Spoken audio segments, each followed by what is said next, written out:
Gjatë stinës së dimrit apo dhe kur ka rreshje shirash, kanali Vaditës i fshatit Peladhi në Bulqizë është problem shqetësues për banorët që jetojnë poshtë tij pasi uji ju përmbyt banesat, por e kundërta ndodh gjatë stinës së verës. Kanali Vaditës thahet e nuk i shërben qindra hektar toke bujqësore për vaditje. Shkak për këtë, sipas banorëve, bëhet mungesa mirëmbajtjes apo pastrimit të tij. Hasan Gjura shprehet se prej shumë vitesh është e vetmja kërkesë që i drejtohet pushtetit vendor, por ky i fundit deri këtë vit nuk e ka zgjedhur si problematik.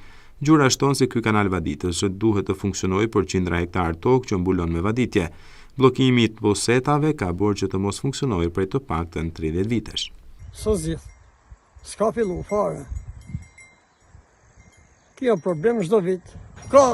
Nuk mund të them se sa vite, sa në gjithmonë. Përpara e kishte e pastrote shteti, apo tash pastrohet gjë këtu.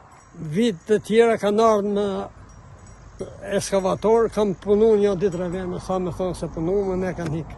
Problemi që blokohet është se prej poshtë janë bloku pusetat kompleta nej, edhe nëllë bari e gurët e gjithë në mushin kanalin.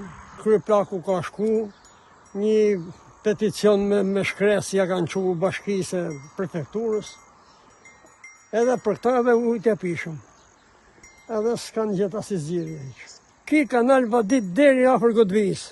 Banorët e Peladhisë kërkojnë që këtë vit të bëhen siç duhet pastrimi i kanalit Vaditës dhe të mos mbeten edhe këtë vit pa vaditur tokat bujqësore.